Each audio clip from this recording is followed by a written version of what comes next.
ጌታ ያለን ሰዎች ነን። የምናደርገው ነገር አንዳንድ ጊዜ ለምን እንደምናደርግ ላይገባን ይችላል። ነገር ግን ስራን ሁሉ የሚመዝን ስራን ሁሉ የሚያይ አምላክ አለ። ባለቆቻችን በስራ ቦታ ሊሆን ይችላል፣ በቤተክርስቲያን ቦታ ሊሆን ይችላል፣ በቤተሰቦቻችን ቦታ ሊሆን ይችላል። በየትኛውም ስፍራ ይሁን የምንታመነው ስንታመን ማንኛውም ነገር ባሪያዎች ለጌቶቻቸው ለጌታ እንደምትገዙ ተገዙ ያለ እግዚአብሔር ያያል። በተለይ ወደ ዋናው ክፍል ስመጣ ከየት እግዚአብሔር አንስቶ ወዴት እንደሚወስድ እግዚአብሔር ይህ ስፍራ እንደሚያይ ያስደንቀኛል። ስለዚህ በየትኛውም ስፍራ እግዚአብሔር ሁሉን የሚያይ ሁሉን አዋቂ ነው ካለ ሁል ጊዜ በእያንዳንዱ ስፍራ ላይ እግዚአብሔር ከኛ ጋር ጉዳይ እንዳለው ልንሆን የተገባ ነው። ማብራሪያ ገና መግቢያውን እየነገርኳችሁ ያለው በማቴዎስ 25 ላይ ደግሞ ስንመለከት ጌታው መልካም አንተ በጎ ታማኝ ባሪያ በጥቂቱ ታምነሃልና በብዙ ሾመሃለሁ እያለ ብዙዎቻችን የምናውቀው ብዙ ተሰብኳል። መክሊት ስለተሰጣቸው ስለ ሶስቱ ባሪያዎች ለአንዱ 5 መክሊት ሰጠው፣ ለአንዱ 2 ሰጠው፣ ለአንዱ 1 ሰጠው ካለ በኋላ ጌታው ሲመለስ 5 መክሊት ያመጣውን ሰውዬ ምን አደረግ ሲለው ጌታዬ ሆይ 5 አትርፌያለሁ፣ መልካም ታማኝ በጎ ባሪያ። ለባለ ሁለቱም እንደዛ። ባለ አንዱ ግን አንተ ክፉ ስለሆንክ ካልዘራበት የምታጭድ ስለሆነ ሲል ክፉ መሆኔን አውቀህ ቢሆን ኖሮ ለለዋጮች በሰጠህ ነበር እንዳለና እዛ ላይ የተደረገውን ውሳኔ ሁላችንም እንመለከታለን። ጌታ ኢየሱስ ክርስቶስም እያስተማረ ያለው በትንሹ ስለሚታመኑ ሰዎች ነው። ይሄ እንግዲህ ከወንጌል የተወሰነ ሰዎችን እያዩ ነው። ሌላም ደግሞ የትምህርት ዋናው ነገር ስለሆነ ብዙ እያብራራሁት አይደለም። ጀስት በትንሹ የሚታመኑ ሰዎችን ለማሳየት ነው። በሉቃስ 19 ላይ ደግሞ ስንመለከት አንድ አለቃ የሆነ ሰው ለራሱ ከተማን ለራሱ ሊያደርግ ሄደ ይላልና 10 ባሪያዎችን ጠራና 10 ምናን ሰጣቸው። 10 ምናን ከሰጣቸው በኋላ ሲመለስ ባሪያዎቹን ሁሉ ጠርቶ ምን አረጋችሁ ሲል አንዱ ተነሳና 10 አምጥቻለሁ ሲለው አንተ መልካም በጎ ታማኝ ባሪያ 10 ምናን ስላተረፈ በ10 ከተሞች ላይ አለቃ አድርጌ ሾሜሃለሁ ይላል። ባለ 5 ስላመጣው 5 ምናን ትርፍ ስላመጣ እንግዲህ አንተ ደግሞ በ5 ከተሞች ላይ አለቃ አድርጌሃለሁ። አንደኛው ግን አንተ ክፉ ጨካኝ ለምን እንደሆነ ጌታ እንደዚህ እንደሚናገር አላውቅም፣ ግን እንዲህ አይነት ሰዎች ሁሉ ጊዜ አለ። አንተ ክፉ ጨካኝ ስለሆንክ ምናህን ቋጥሬ በተነሳት በጨርቅ ቋጥሬ ቀበርኳት እና በእነዛ ሰዎች እንዳልተደሰተ እንመለከታለን። የሚገርመው በዕብራውያን ምዕራፍ 3 ላይ ደግሞ 2 ሰዎችን ይነግረናል። ሁለቱ ሰዎች ሙሴንና ክርስቶስን ነው። ምን ይላል ዕብራውያን 3 ላይ? ስለዚህ በሰማይ ጥሪ ተካፋዮች የሆናችሁ ቅዱሳን ወንድሞች ሆይ የሃይማኖታችን ሐዋርያ ሊቀ ካህናት ኢየሱስ ክርስቶስን ተመልከቱ። ሙሴ ደግሞ በቤት ሁሉ የታመነ እንዲሆን እርሱ ለሸሞ የታመነ ነበር እያለ ይናገራል። ክርስቶስም ልክ ሙሴ ታማኝ እንደነበረ ክርስቶስም ታማኝ ነበረ፣ ታማኝ ባሪያ ነበረ እያለ ይናገራል። ክርስቶስ ታማኝ ባሪያ ነበረ፣ ሙሴ ታማኝ ባሪያ ነበረ፣ ክርስቶስ ግን ታማኝ የሆነ ልጅ እያለ ይናገራልና በትንሹ የታመነ ሰው በብዙ ይሾማል። አሁን ወደ ዋና የትምህርት ክፍል እንመልከትና የምንፈልገው ሰው ኢዮርብዓም የሚባል ሰው ነው። መጽሐፍ ቅዱስ ያለን ሰዎች አሁን የተከታተልን ጥቅስ በጥቅስ ስለምንማር ወደ አንደኛ ነገሥት ምዕራፍ 11 እንመለከታለን። አንደኛ ነገሥት ምዕራፍ 11 ላይ የሰለሞንን የዕድሜ ማምሻ እናያለን። የሰለሞን የዕድሜ ማምሻ ሰለሞን በንግስና አባቱን ተክቶ በዳዊት እግር ስር ተተክቶ የነበረ ሰው ነው። ይህ ሰው እግዚአብሔር 2 ጊዜ ተገልጦለት እንደ አባትህ እንደ ዳዊት በማሳይ አባትህ ዳዊት እንደሄደ ያዘዝኩትን ትእዛዝ ነገሮችን ሁሉ አድርግ ብሎ ምን ማድረግ እንደሚገባውና ንግስና ከቤቱ እንደማይቋረጥ ነግሮት 2 ጊዜ መገለጥ ማለት በጣም የሚገርም ነገር ነው። አንድ ጊዜ በገባዖን ተገለጠለት። እንደገና ደግሞ እግዚአብሔር ሰለሞን ቤተ መቅደስን ከሰራ በኋላ ረጅም ጸሎት ከጸለየ በኋላ እግዚአብሔር ደግሞ ተገለጠለት። የእግዚአብሔርን ክብር ያየ እግዚአብሔርን ፊት ለፊት ያናገረ ሰው ሰለሞን ምናልባት ጥቅስ ለምትፈልጉ ሰዎች ለመጀመሪያ ጊዜ በገባዖን ለሰለሞን የተገለጠለት በአንደኛ ነገሥት ምዕራፍ 3 ላይ ነው። ለሁለተኛ ደግሞ የተገለጠለት በአንደኛ ነገሥት ምዕራፍ 9 ላይ ነው። ይህ ሰው ታዲያ እንዲህ ያለ ክብር ያየ ሰው እግዚአብሔር ፊት ለፊት የተናገረው ሰው በዕድሜው ማምሻ በጣም ነው የሚያሳዝነኝ። ብዙ ነገርን ያደረገ እግዚአብሔር ብዙ ነገር ያደረገለት ሰለሞን በተለይ በአንደኛ ነገሥት ምዕራፍ 8 ላይ ስትመለከቱ የጸለየው ረጅም ጸሎት ነበረ። በቃ ማንም ሰው በዚህ ቦታ ላይ ቢጸልይ ወደዚህ ቤተ መቅደስ ዞሮ ቢጸልይ በግዞት ቢሆን ሁሉም አይነት ጸሎት ይሰማ ሲል ያልከው ሁሉ ይሆንልሃል ተብሎ እንዲህ አይነት ነገር አይደለም። ሰለሞን የጸለየው ሰለሞን ወደ ሰራው ቤተ መቅደስ እንኳን በዛ ውስጥ ወደሞ ፊቱን ወደዛ አዝሮ ለጸለየ ሰው እግዚአብሔር እንደሚሰማለት ቃል የተገባለት ሰለሞን ከሁለት ምዕራፍ በኋላ ሰለሞን እንዳታደርግ የተባለውን ነገር ገና ከብሉይ ኪዳን ከሙሴ ጀምሮ አትጋቧቸው፣ ከነሱ ጋር አትቀላቀሉ የተባሉትን ሰዎች በደንብ ነግሮታል። ከነሱ ጋር ከተጋባችሁ፣ ከነሱ ጋር ህብረት ካደረጋችሁ፣ ምክንያቱም እነዛ ወደ ባዕድ አምልኮት ወደ መመለክ ወደማይገባቸው ወደ ግዑዛን አምልኮ ልባችሁን ያዘነብላሉ እንዳለው ያንን ሁሉ ተወና ሰለሞን ሚስቶችን ማሰባሰብ ጀመረ። በእድሜው መጨረሻ ሰለሞን ለባዕድ አምልኮች ማምለክ ከሰገደላቸው በኋላ እግዚአብሔር እጅግ በጣም ተቆጣ። ይሄ ነገር እግዚአብሔርን አሳዘነው። ስለዚህ እግዚአብሔር ለሰለሞን በምዕራፍ አንደኛ ነገሥት ምዕራፍ 11 ከቁጥር 9 እስከ 13 እንመለከታለን። እግዚአብሔር ሰለሞን የተቆጣበት ቦታ ሁለት ጊዜም ከተገለጠለት ሌሎችንም አማልክት እንዳይከተል ካዘዘው ከእስራኤል አምላክ ከእግዚአብሔር ልቡን አርቋልና እግዚአብሔርም ያዘዘውን ነገር አልጠበቀምና እግዚአብሔር ሰለሞንን ተቆጣ። እግዚአብሔር ሰለሞንን አለው፣ ይህንን ሰርተሃልና ያዘዝኩንም ቃል ኪዳኔን ሥርዓቴንም አልጠበቅህምና መንግሥትህን ካንተ ቀዳድጄ ለባሪያህ እሰጠዋለሁ። ነገር ግን ከልጅህ እጅ ቀደዋለሁ እንጂ ስለ አባትህ ስለ ዳዊት ይህንን በዘመንህ አላደርግም። ነገር ግን ስለ ባሪያዬ ስለ ዳዊትና ስለ መረጥኳት ስለ ኢየሩሳሌም ለልጅህ አንድ ነገድ እሰጣለሁ እንጂ መንግሥቱን ሁሉ አልቀድም። እግዚአብሔር ሁልጊዜ ደግሞ እግዚአብሔር ብድራትን የማይረሳ አምላክ ነው። እግዚአብሔር መልካምንም ስናደርግ ያያል። እዚህ ጋር ሰለሞን ፈጽሞ እግዚአብሔርን ክዶታል። ነገር ግን የአባቱ የዳዊትን ነገር ደግሞ እግዚአብሔር አይረሳም። ስለሱ ሲል አንዲትን ነገር ግን አስቀራለሁ። አንተ ያደረከው በቃ መንግስት ተቀዳለች ካንተ። ከዚህ በፊት ለመጀመሪያ ንጉስ የነበረው ሳኦል እግዚአብሔርን መስዋዕት ባለማክበሩ እሱ ንጉስ ሆኖ ሳለ መስዋዕት ሳይገባው ሳሙኤልን መጠበቅ ትቶ መስዋዕትን ባቀረበ ጊዜ ሳሙኤል መጥቶ ዛሬ መንግስት ካንተ ተቀዳለች ብሎ ይሄ ሰው ከዛ በኋላ አባቱ በምን አይነት ሁኔታ ወደ ንግስና እንደመጣ የሚያክሰው ነው። ምክንያቱም የሰለሞን አባት ዳዊት የንጉስ ቤተሰብ ሆኖ አይደለም። በሥርዓቱ መሰረት ከሳኦል ቀጥሎ ዮናታን ነበር መንገስ የነበረበት። ነገር ግን የሳኦል እግዚአብሔርን አለማስደሰት አንድ ነገር እንኳን ቀርቶ ለሳኦል እየሰጠ የለም። ሙሉ በሙሉ ከሳኦል ላይ ቀምቶ ለአባቱ እንደሰጠው ያውቃል። አንዳንድ ጊዜ የምንመለከተው በተለይ የሰዎችን ውድቀት ማየትና ማውራት ይቀለናል። ነገር ግን በሰዎች ውድቀት ውስጥ እንዳንገባ መጠንቀቅ። ይሄ ገና አንደኛ ጄኔሬሽን ነው። የዳዊት ልጅ ነው። በቃ ሌላ ያለፈ ነገር የለም። ዳዊት እግዚአብሔር እንኳን ሲገለጥለት ዳዊት በመንገዴ ሄደዋልና በልቤ እንዳለ ያደርግ ነበርና ስለዚህ ነው አንተ ፌቨር ያገኘኸው። ከአባትህ ንግስና የተቀበልከው አባትህ አካሄዱን ከአምላክ ከኔ ጋር ስላስተካከለ ነው የሚል ነገር ተነግሮት፣ እንዲሁም አዶንያስ የሚባለው ወንድሙ ንግስናን ሊወስድ ብዙ አይነት ድራማን ከሰራ በኋላ ዳዊት በሽምግልናው ጊዜ ተነስቶ ሲያነግሰው ይህንን ነገር በቃ እርን ያደረገው ነገር አይደለም፣ ወይ ደግሞ በስራው አይደለም። ይሄ ሰው ማድረግ የነበረበት ልክ አባቱ እንዳደረገ አድርጎ ንግስናውን ደግሞ ወደሚቀጥለው ልጁ ማሳለፍ ነበረ። ንግስናውን እየተጠባበቀ ያለው ልጁ ደግሞ ሮብዓም የሚባል ነው። ስለዚህ ከሰለሞን ቀጥሎ ሮብዓም መንገስ ሲገባው፣ ሰለሞን ግን አያሳዝንም? በእድሜ መጨረሻ ሰለሞንም ሸመገለ ነው የሚለው። በሽምግልናው ጊዜ እግዚአብሔር ያለውን ነገር ሳያደርግ ብዙ እግዚአብሔር አሳይቶት፣ ይሄ መጽሐፈ ምሳሌ መኃልየ መክብብ በጣም ኃይለኛ ጥልቅ የሆኑ ነገሮችን ይጻፈልን። ዝናው በዓለም ላይ የወጣ በጥበብ ካንተ በፊትም ካንተ በኋላ፣ በክብር ካንተ በፊትም ካንተ በኋላ፣ በሀብት ካንተ በፊትም ካንተ በኋላ የሚያክል ሰው አይኖርም ብሎ እግዚአብሔር ያለ ልክ ያላቀው ሰለሞን ለባዕድ አማልክቶች ማምለክ ጀመረ። ለዛው በቃ ላይ በሴት ፍቅር ማለት ነው። የእግዚአብሔርን ነገር በሴት ፍቅር ሲቀይርና እግዚአብሔርን ሲያስቆጣ እናያለን። እግዚአብሔር ሲቆጣ እንኳን የሚገርመኝ ነገር አንዳንድ ጊዜ፣ ምክንያቱም ዳዊትን እግዚአብሔር ብዙ ጊዜ ተቆጥቶታል። በጣም ሲቆጣው ዳዊት የገባው ሰው ነው፣ ይወድቃል። ይህ ሰለሞን የአባቱን ሁኔታ እያየ ያደገ ሰው ነው።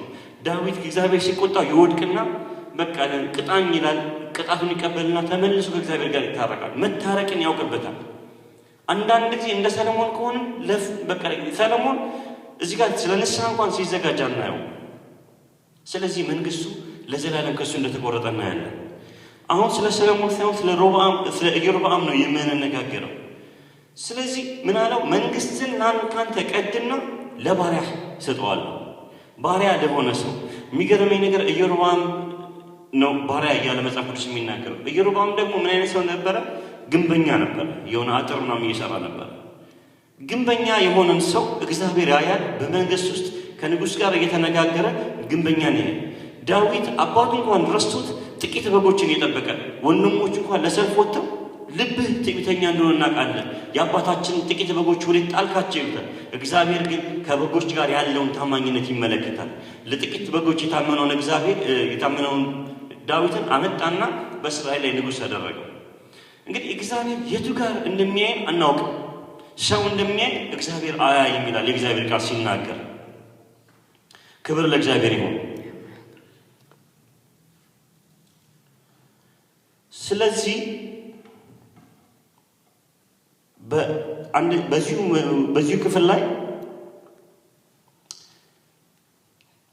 አንደኛ ነገሥት ምዕራፍ 12 ላይ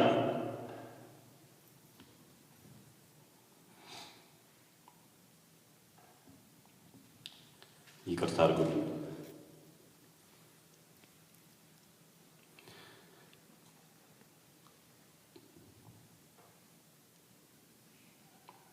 ክብር ለእግዚአብሔር ነው። ከቁጥር 26 ጀምሮ እናነበዋለን። አንደኛ ነገሥት ምዕራፍ 11 ከሰራራ ሀገር የሆነ የሰለሞን ባሪያ የኤፍሬማዊው የናባጥ ልጅ ኢዮርብዓም በንጉሡ ላይ አመፀ። እናቱም ጽሩያ የተባለች ባልቴት ሴት ነበረች። በንጉሡም ያመፀበት ምክንያት ይህ ነበረ። ሰለሞን ሚኖን ሠራ፣ የአባቱንም የዳዊት ከተማ ሰባራውንም ጠገነ። ኢዮርብዓምም ጽኑ ኃያል ሰው ነበረ። ሰለሞንም ጎልማሳው በሥራ የተመሰገነ መሆኑን ባየ ጊዜ በዮሴፍ ነገድ ሥራ ላይ ሁሉ ሾመው። በዚያን ጊዜም ኢዮርብዓም ከኢየሩሳሌም በወጣ ጊዜ ሴሎናዊው ነቢይ አኪያ በመንገድ ላይ ተገናኘው።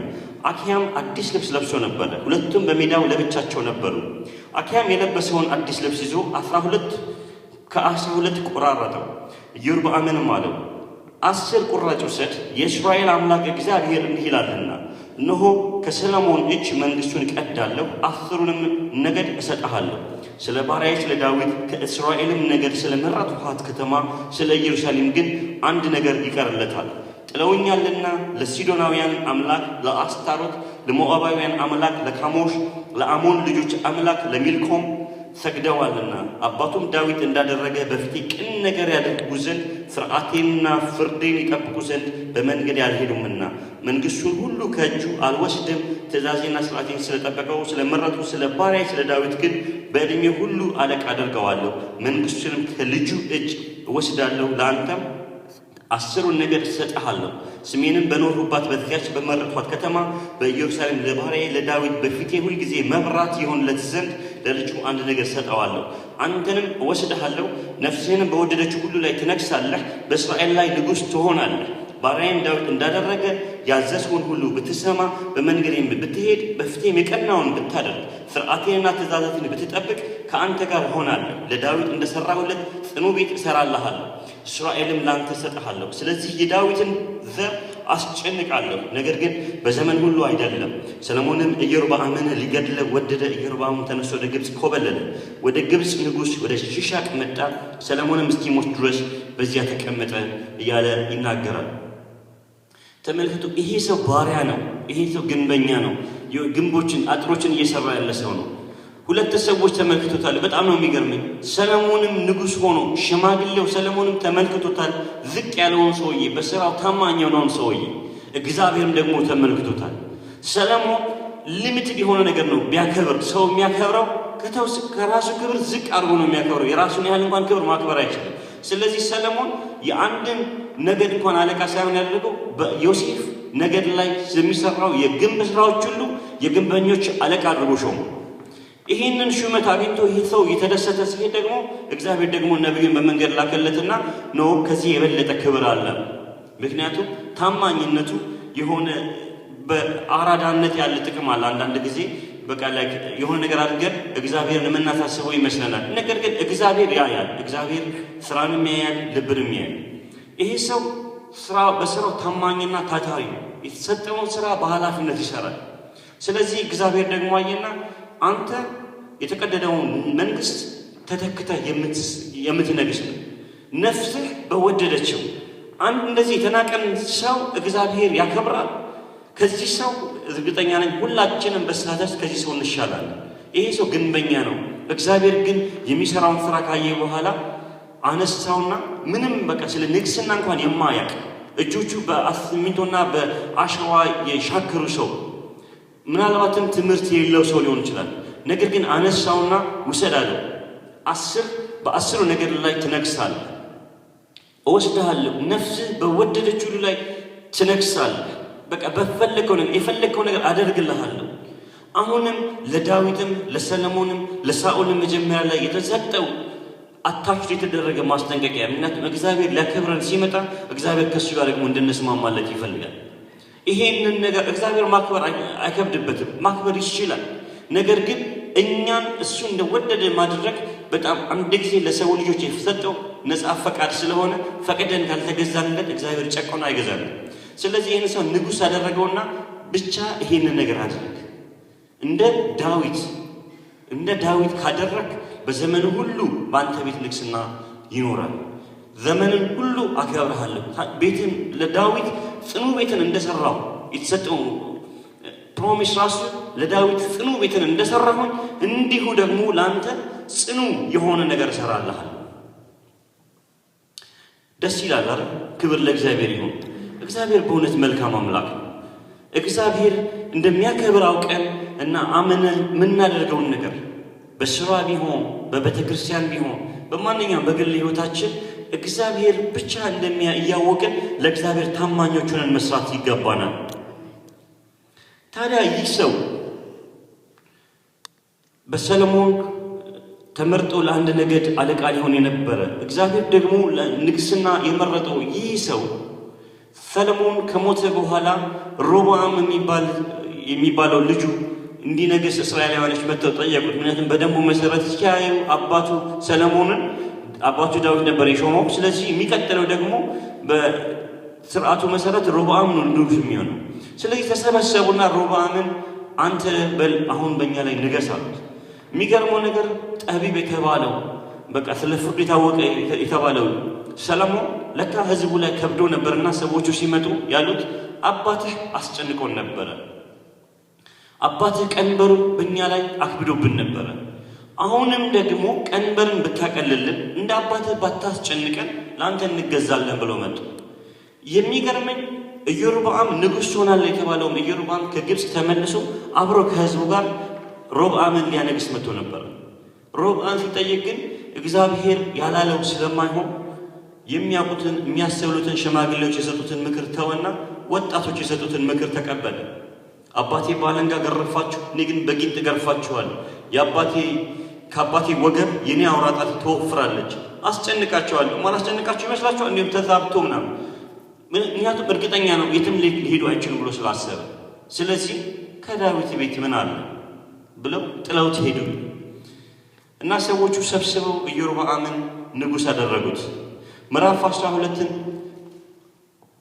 አልፈጠንኩባችሁ ማለት ክብር ለእግዚአብሔር ይሁን። ምዕራፍ 12 ላይ ስንመለከት ሰዎቹ ከዛ በኋላ ሄደው ኢዮርብዓምን እንዳነገሱት ሮብዓም በሰማ ጊዜ ሮብዓም ወዲያውኑ ጦሩን አስከተተና የአባቱን መንግስት ሊመልስ ሊዋጋ ሊወጣ ሲል እግዚአብሔር መሃል ገባ። እግዚአብሔር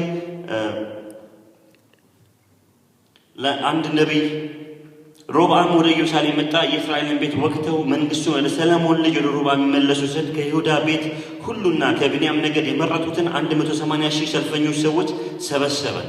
የእግዚአብሔርም ቃል ወደ እግዚአብሔር ሰው ወደ ሳማያ ለይሁዳ ንጉሥ ለሰለሞን ልጅ ለሮብዓምና ለይሁዳ ለብንያም ቤት ሁሉ ለቀረውም ሕዝብ ሁሉ እግዚአብሔር እንዲህ ይላል፣ ይህ ነገር ከእኔ ዘንድ ነውና አትውጡ፣ እስራኤልን ልጆች ወንድሞቻቸውን አትውጉ፣ እያንዳንዱም ወደ ቤቱ ይመለስ ብለህ ንገራቸው ሲል መጣ።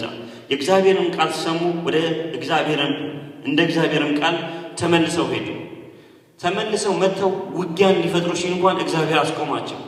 ለኢዮርብዓም እግዚአብሔር ራሱ ይዋጋለታል። እዛ ጋር ገና ጦርነት ሲነሳ እግዚአብሔር መጥቶ እንዳትወጡ፣ ወንድሞቻችን እንዳትወጡ፣ ከእኔ ነው ኢዮርብዓም እንዲነግስ ያደረኩት እኔ ነኝ፣ አምፁ አይደለም። ሰለሞን ሲያሳድደው እግዚአብሔር ምንም አላለም። ምክንያቱም መንግስትን ከልጁ ነው እንጂ የሚቀደው ካንተ አይደለም ስላለው ለሰለሞን በሰለሞን ጊዜ ለኢዮርብዓም አልተዋጋለትም። ሮብዓም ግን ውጊያ ሊጀምር ሲል ረፋል። አሁን የኢዮርብዓም ጊዜ ነው። ምክንያቱም ኢዮርብዓም በዘመኑ ታምኖ በእግዚአብሔር ተመርጧልና መንገስ ስላለበት እግዚአብሔር የኢዮርብዓምን ውጊያ ይዋጋ ጀመር። ይህ ሰው በትንሹ ስለታመነ እግዚአብሔር በብዙ ሾመው። ግንብ ስራ የታመነን ሰው በእስራኤል ቤት ሁሉ ላይ ንጉሥ እንዲሆን እግዚአብሔር አደረገው። ክብር ለእግዚአብሔር ይሁን። እግዚአብሔር ሁልጊዜ ፌር የሆነ አምላክ ነው። እግዚአብሔር ሲያከብር ያከብራል። እግዚአብሔር ደግሞ ሲያከብር ከእሱ ጋር የሚስማሙትን እንደ ፈቃዱ የሆኑትን ሰዎች ያከብራል። የሚያሳዝነው ነገር ይህ ሰው ምሽጎችን መስራት ጀመረ። እዛ ጋር እግዚአብሔር ይዋጋለታል፣ እዛ ጋር እግዚአብሔር ጸጥ በሉ ይልለታል። እሱ ግን ማረፍ ስላልቻለ ምሽጎችን መስራት ጀመረ። ቁጥር 25 ምዕራፍ 12 ቁጥር 25 ላይ ኢዮርብዓምን በተራራማው በኤፍሬም አገር ሴኬምን ሰርቶ በዚያ ተቀመጠ። ሴኬምን ምሽግ አድርጎ ሰራ፣ ሴፍ ለመሆኑ። አንዳንድ ጊዜ እግዚአብሔር እየሰራልን እግዚአብሔር እየረዳን ያንን ነገር እግዚአብሔር አይኑን ከፍቶ እንዳየን ካልተረዳንና የሚያየንን እግዚአብሔር በቃ ያቺ ሴት ምንድን ያለች? የሚያየኝን እግዚአብሔርን አየሁ እንዳለች አጋር። የሚያየንን እግዚአብሔር ካላየን እግዚአብሔር ለእኛ እየተዋጋ እኛ ግን ልንቀበዛበዝና እረፍት ልናጣ እንችላለን። ይሄ ሰው እግዚአብሔር እየተዋጋለት እግዚአብሔር እረፉ እያለለት እዚህ ጋር ግን እሱ ምሽግ ይሰራል። ሴኬምን ሰራ። ሴኬምን ሰራ በአዲሱ ትርጉም በሴኬም ምሽግን ሰራ ይላል። ምሽግን ከሰራ በኋላ ተቀመጠ። ያም አላረካውም። እንደገና ምን አደረገ ይላል? ደግሞም ከዚያ ወጥቶ ጵኒኤልን ሰራ። አሁንም ደግሞ ሄደ ጵኒኤል ጋር ሄደና ሌላ ምሽግ ሰራ።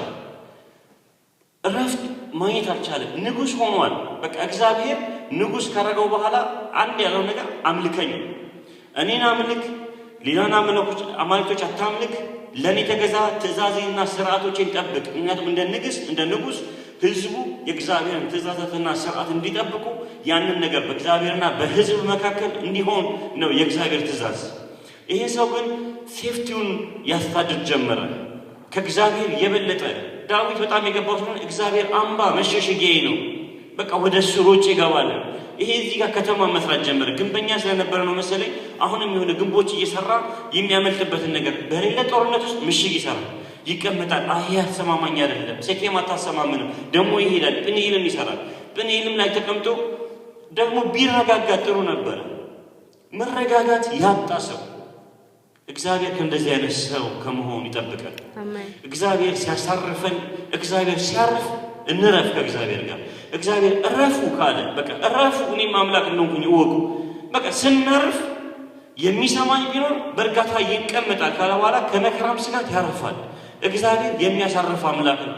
እግዚአብሔር የእናንተን ውጊያ እኔ እዋጋለሁ ካለ በማንኛውም ነገር ላይ አንዳንድ ሰዎች ልንሆን ይችላለን፣ የወረቀት ጉዳይ፣ የስራ ጉዳይ፣ በቃ በትንሽ በትልቁ የምንጨነቅ እኔ እግዚአብሔር አምላካችሁ ነኝ ያለ እግዚአብሔር በእውነት እግዚአብሔር ስለኛ ያስባል።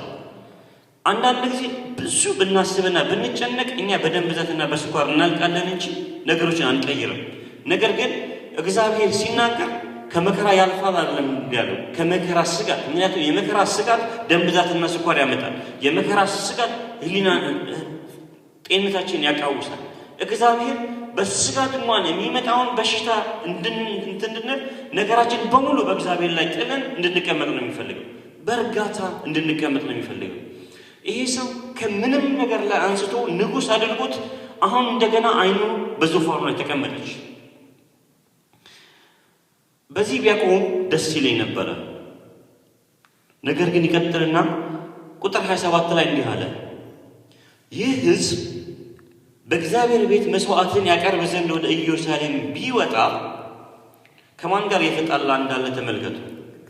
ይህ ሕዝብ በእግዚአብሔር ቤት መስዋዕትን ያቀርብ ዘንድ ወደ ኢየሩሳሌም ቢወጣ የዚህ ሕዝብ ልብ ወደ ጌታቸው ወደ ይሁዳ ንጉሥ ወደ ሮብዓም ይመለሳል፣ እኔንም ይገድሉኛል አለ። ሲጀመር እግዚአብሔር በሕዝቡ ላይ ጌታ ያደረገው ሮብዓምን ሳይሆን ኢዮርብዓምን። ሮብዓም እንዲሁም መንግሥትን እመልሳለሁ ሲል አርፈህ ቁጭ በል ከእኔ ነው የመጣው። ምንም አይነት ቃል የለውም። ሮብዓም እመልስልሃለሁ የሚል ቃል የለውም። ለዚህ ሕዝብ ጌታ አድርጎ እግዚአብሔር የሾመው ሰው ራሱ ሆኖ መሾሙን እንኳን ገና ያላረጋገጠ ሰው ነው። ህዝቡ ሊሰው ወደ ቤተል ሲሄዱ ወደ ኢየሩሳሌም ሲሄዱ ልባቸው ወደ ጌታቸው ይሄድና ከዛ በኋላ ይገሉኛል። አሁን ጭራሽ ህዝቡ ይገለኛል ብሎ መፍራት ጀመረ። እረፍትን አጣ።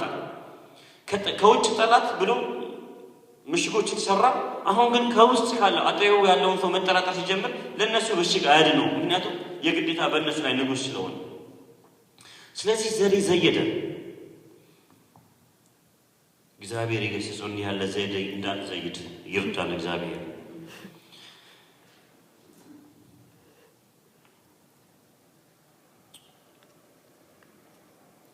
ንጉሱም ተማከረ። ሁለትም የወርቅ ጥጆች አድርገው እስራኤል ሆይ ወደ ኢየሩሳሌም ትወጡ ዘንድ ይበዛባችኋል፣ ከግብፅ ምድር ያወጡን አማልክትህን እያላቸው።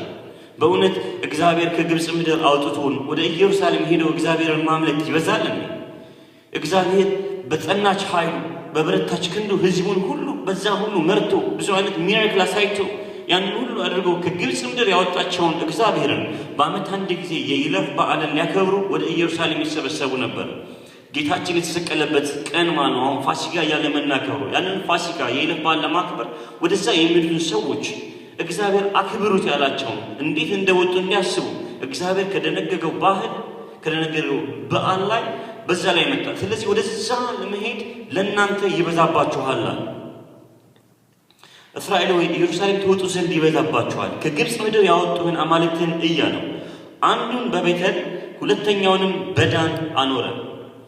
በዳንና በቤተል የወርቅ ጥጆችን ሰራና አስቀመጠ። እነዚህ ናቸው ከግብፅ ምድር ያወጡ፣ እነዚህ ናቸው ደህንነትን የሰጡ፣ እነዚህ ናቸው ያንተ አማልክቶች አለና ጭራሽ ህዝቡን ከዳዊት ቤት አይደለም ወደ ዳዊት ቤት እንዳይመለሳልና ህዝቡ ከማጋ መናጠቅ ጀመረ። ከትቢያ ላይ አንስቶ ንጉስ ካደረገው ከእግዚአብሔር ጋር ህዝቡ ማለየት ጀመረ። ምክንያቱም ንግስናው አጓጓ። አንዳንድ ጊዜ ባለፈው ጊዜ ፓስተር ቸርች እየተናገረ ነው ስለ በረከት። አንዳንድ ጊዜ እግዚአብሔር እንዳይባርከን የሚይዘው ነገር በረከቱ ከእግዚአብሔር እንዳያጠፋን ስለሚፈራ ነው። እግዚአብሔር መባረክ ይችላል። ነገር ግን ይህን ሰውዬ ንጉስ ሳይሆን ግበኛ ሆኖ እያለ ታማኝ ነው፣ ታታሪ ነው፣ በሰላም ነው የሚኖረው። በቃ እግዚአብሔር ራሱ ሲያየው ታታሪነቱ ወዶለታል። አሁን ግን ንጉስ ሲሆን እረፍት ያጥቷል። ንጉስ ሲሆን ነገሩን በሙሉ ከእግዚአብሔር ጋር ሁሉ ህዝብ መነጣጠቅ ጀመረ። ስለዚህ እግዚአብሔርን እንዲያመልኩ ጣዖቶችን አስቀመጠና እነዚህ ናቸው ያንተ አማልክቶች ማለት ጀመረ። እስራኤል ሆይ ለአንዱም ጥጃ ይሰግድ ዘንድ ህዝቡ እስከ ዳን ድረስ ይሄድ ነበርና ይህ ኃጢአት ሆነ። በኮረብቶቹ ላይ መስገጃዎች ሰራ። ከሌዊ ልጆች ካይደሉ ከህዝብ ሁሉ ካህናትን አደረገ። በ8ኛው ወር በ18ኛው ቀን በይሁዳ እንደሚደረግ በዓል ላይ ያለ በዓል አደረገ። በመሠዊያውም ላይ ሰዋ። ለሰራቸውም ጥጆች ይሰዋ ዘንድ እንዲሁ በቤተል አደረገ። ለኮረብቶች መስገጃዎች የመረጣቸውን ካህናት በቤተል አኖራቸው። በ8ኛው ወር በ18ኛው ቀን በልቡ ባሰበው ቀን በቤተል በሰራው መሠዊያ ላይ ሰዋ። ለእስራኤል ልጆች በዓል አደረገላቸው። በመሠዊያውም ሰዋ፣ ዕጣኑን ማጠነ። ይሄ በዓል ለእግዚአብሔር በጣም በቃው እግዚአብሔር የሚፈልገው በዓል ነው። ምክንያቱም ይህንን በዓል እስራኤላውያኖች ሲያደርጉ እግዚአብሔር ከግብፅ ምድር እንዴት እንዳወጣቸው የሚያስቡበት በዓል ነው። በቃ ማተር ያደርጋል ለእግዚአብሔር። ስለዚህ በዚያ ቀን ከግብፅ ምድር የወጡበትን በዓል በሚያከብሩበት በዚያ ቀን ጥጃን ሰራና እነዚህ ጥጆች ናቸው ከግብፅ ምድር ያወጡ። ያየኸውን ሚራክል ሁሉ ያደረጉልን እነዚህ ጥጆች ናቸው። የሚገርመው ኢየሩሳሌም የሚሄድ ይበዛባቸዋል ብሎ ግን ህዝቡ እስከ ዳን ይሄድ ነበረ ግዑዝ ለሆነ አምላክ ሊሰግዱ። ይሄ ነገር እግዚአብሔርን ድጋሚ አሳዘነው። አንድ ጄኔሬሽን እንኳን ሳይሄድ እግዚአብሔር ይመጣል፣ እግዚአብሔር ይጎበኘናል። ባለፈው ጊዜ ሚልክያስ 3ን የተከፋፈልን ነበረ። ሚልክያስ 6 ከ1 እስከ 6 ያለውን እያየን ነበረ። የምትወዱት ጌታ በድንገት ይመጣል። የምትወዱት ጌታ በድንገት ይመጣል። ወደ መቅደሱ ይመጣል። የምትጠባበቁት ጌታ በድንገት ይመጣል። ደስ የሚል ተስፋ ነው። ዝቅ ብሎ ግን ነገር ግን ያችን ቀን ሊታገስ የሚችል ሰው ማን ነው? ምክንያቱም እሱ እንዳንጥረኛ እሳት እንዳጣቢ ሳሙና ነውና ይቀመጣል። ሌዊን ያጠራዋል፣ ያነጥረዋል። በእሳት በሳሙና ያነጥረዋል። ንጹህ የሆነውን ነገር እሱ የሚወደውን ነገር ይቀበላል። ከዛ በኋላ እግዚአብሔር እንደ ድሮ ዘመን መስዋዕትን ከሌዊ ይቀበላል። እግዚአብሔር ይመጣል፣ ሁልጊዜ ይመጣል። ሲመጣ ግን እግዚአብሔር ጀስት የሆነ አምላክ ነው። እግዚአብሔር አይዘበትበትም። እግዚአብሔር ዲል ያደርጋል። ፊት ለፊት ልብን ያያል፣ ነገሮቻችን በሙሉ ይመለከታል። ይህን ሰው ዝቅ ብሎ እንኳን ሰው ባልነበረበት ጊዜ፣ ግንበኛ በነበረበት ጊዜ የነበረውን ታማኝነት ያየ እግዚአብሔር አሁን ደግሞ ይበልጥ ሕዝቡን ሁሉ ይዞ ሲጠፋ እግዚአብሔር ያየዋል። ያሳዘነኝ ነገር በምዕራፍ 13 ላይ ስትመለከቱ ትንቢትን የሚያመጣ ሌላ የእግዚአብሔር ሰው ተላከ። በዚህ ጊዜ ግን ይሄ የእግዚአብሔር ሰው ሲመጣ በፊት አኪያ የሚባለው ነቢይ ፊት ለፊት ቁጭ ብሎ ለብቻው ነበር ከእሱ ጋር የተነጋገረው። አሁን ግን እግዚአብሔር የመጨረሻ በቃ እግዚአብሔር ምን ያህል እንዳሳዘነው ተመልከቱ። አንዳንድ ጊዜ ወላጆቻችን የመጨረሻ ስናሳዝናቸው ሊናገሩን መቅጣት አይደለም በቃ ሊናገሩን እስከማይችሉበት ድረስ ያዝናሉ። ይሄ በቃ እግዚአብሔር በጣም ያዘነበት ጊዜ ስለነበረ ከቤተል የተላከው የእግዚአብሔር ሰው መጥቶ ለኢዮርብዓም አይደለም መልእክትን የተናገረው። መጥቶ መሰዊያ ሆይ ብሎ እየሰዋበት ላለው ለመሰዊያ ለግዑዝ እሱ ለግዑዝ እያመለከ ስላለ ትንቢቱ ራሱ የመጣው ለግዑዝ ለሆነው ነገር ነው። እና አንብበው አንደኛ ነገሥት ምዕራፍ 13 እነሆም አንድ የእግዚአብሔር ሰው በእግዚአብሔር ቃል ከይሁዳ ወደ ቤተል መጣ። ኢዮርብዓምም ዕጣን እያጠነ በመሰዊያው አጠገብ ቆሞ ነበረ። በመሰዊያውም ላይ መሰዊያ ሆይ እግዚአብሔር እንዲህ ይላል፣ እነሆ ስሙ ኢዮስያስ የሚባል ልጅ ለዳዊት ቤት ይወለዳል። ዕጣንም የሚያጥኑብህን የኮረብታ መስገጃዎች ካህናት ይሰዋብሃል፣ የሰዎችንም አጥንት ያቃጥልብሃል ብሎ የእግዚአብሔር ሰው ጮኸ። በቃ እንደተናገረው መጽሐፍ ቅዱስ ይናገራል። ከጊዜ አንጻር ሁሉን አላነበውም። እንደተናገረው መሰዊያው ተፈነጠቀ፣ አመዱ ፈሰሰ። ከዛ በኋላ ይሄኛው አንደኛ ነገሥት ምዕራፍ 13 ነው። በሁለተኛ ነገሥት ምዕራፍ 23 ላይ ስንመለከት እንደተባለው ለዳዊት ልጅ ኢዮስያስ የሚባል ንጉሥ እንደተነሳና እዚህ ላይ ይሰው የነበሩትን በሙሉ የሞቱትን አጽማቸውን እየቆፈረ እያወጣ በሕይወትም ያሉትን ገድሎ በሙሉ አጥንታቸውን በዚያ መሰዊያ ላይ እንዳቃጠለ የእግዚአብሔር ቃል ይነግረናል። ምክንያቱም እግዚአብሔር ሲሪየስ አምላክ ነው። እግዚአብሔር ማክበርንም ማውረድንም ያውቅበታል። ነገሮቻችን በሙሉ ከእግዚአብሔር ጋር ልንቋጫቸው፣ ከእግዚአብሔር ጋር ልናደርጋቸው የተገባ ነው። ክብር ለእግዚአብሔር ይሁን። ዋናው ዛሬ እየተማርን ያለነው ነገር እግዚአብሔር በትንሹ የሚታመኑትን ሰዎች እግዚአብሔር በብዙ ሾማቸዋል። ደግሞ ተመልከቱ፣ ሳኦል የተቆረጠበት ይህም ሰው ትልቁ ነገር ሕዝብ ጋር ሲገናኙ ነው። ሕዝብን ለመያዝ ምንም አይነት መንገድ የምናደርግ ከሆነ እግዚአብሔር የማያከብረው ነገር። አንዳንድ ጊዜ ዛሬ ቤተክርስቲያን በተለያዩ ቦታዎች ላይ እየጠፋች ያለችው ነገሯን ከሕዝብ ጋር አድርጋለች። አንድ ሰው ይዘን ለእግዚአብሔር ማሰበቅ ኢየሱስ ክርስቶስ ብዙዎች ሲመጡ እንዲሁም ብዙዎችን የሚያሰናክል ቃል ይናገር ነበር። ይሄ የሚናገረው ይከብዳል ብለው ይሄዳሉ። አይጨናንቅም። ኧረ ኑ ምናምን። ምክንያቱም የተመረጡት ይመጣሉ። እግዚአብሔር የሚፈልጉትን ነው እንጂ እግዚአብሔር በብዙ አልተደሰተም። ከእስራኤል በወጡ ጊዜ ብዙዎች ነበር የወጡት፣ ግን በሚበዙት አልተደሰተም። ኢየሱስ ክርስቶስ ብዙዎች ሲከተሉት ብዙ ልባቸውን ያውቅ ነበርና አይተማመንባቸውም። ብዙ ሰው ተከተለን ማለት እግዚአብሔር ከኛ ጋር ነው ማለት አይደለም። ምናልባት እያደረግን ያለው ነገር ከእግዚአብሔር ጋር ሊያጣላ ይችላል። ይሄ ሰውዬ በቃ በመጀመሪያ ደረጃ ህዝቡ ወደ ዳዊት ቤት እንዳይመለስ ነው የፈራው። ህዝቡ ጥሎት እንዳይሄድ፣ ከዛ በኋላ ደግሞ ይገሉኛል ብሎ ስለፈራ የሚያደረገው ነገር ምንድነው? ህዝቡን ከእግዚአብሔር ጋር ማለያየት ነው። ስናገለግል በማንኛውም ቦታ ላይ ስንሆን ኢቨን ስለ ጌታ ስንመሰክር የምንነግረው ነገር የእግዚአብሔርን ታላቅነት መሆን አለበት። የሆነ በመደለል አይደለም። ጳውሎስ ሲናገር ወደ እናንተ ስመጣ በሚያባብልና በጥበብ ቃል አልመጣውም። አንዳንድ ጊዜ እኮ በቃ ሰዎችን እንለምናቸዋለን። በቃ አገባብታችሁ አምጡልኛል ይመስላል እግዚአብሔር አገባብተን ሰዎች እንድናመጣለት አይፈልግም። ምስክርነትን እየተቃወምኩ አይደለም። ምክንያቱም አባብለን የምናመጣቸው ሰዎች የተሻለ የሚያባብል ሲያገኙ ይሄዳሉ። ኮንቪንስድ እንዲሆኑ ሁሉ ሰው የእግዚአብሔርን ታላቅነት የእግዚአብሔርን ኃያልነት አውቆ እግዚአብሔር አምላኬ ነው ብሎ ወስኖ እንዲመጣ። እግዚአብሔር በቆራጦችና በጨካኞች ይደሰታል እንጂ በሚባብሉ ሰዎች አይደለም። አንዳንድ ጊዜ ሄደን እግዚአብሔርን ብትከተል ጫማ ይገዛልሃል እንለዋለን። እግዚአብሔር ያደርጋል። ይሄ እግዚአብሔር ምንም አይደለም። ነገር ግን እግዚአብሔር እንድንነግር የሚፈልገው ስላንተ ዋጋ የከፈለ ስላንተ በመስቀል ላይ የሞተ አለ። እሱ የሞተልህ ያንተን ሞት ሊወስድ ነው። ይህንን ካልገባ ግን ሙት ነህ። ስለዚህ ሕይወት ይሆንልህ ዘንድ ክርስቶስን ተቀበል። የእግዚአብሔርን ነገር እንድንናገር ቆራጦች እንድንሆን ያለንን እንድንሆን የፈለገንን እንድንሆን የእግዚአብሔር ፈቃድ ነው። ክብር ለእግዚአብሔር ይሁን። አሜን። ጌታ የተመሰገነ ይሁን።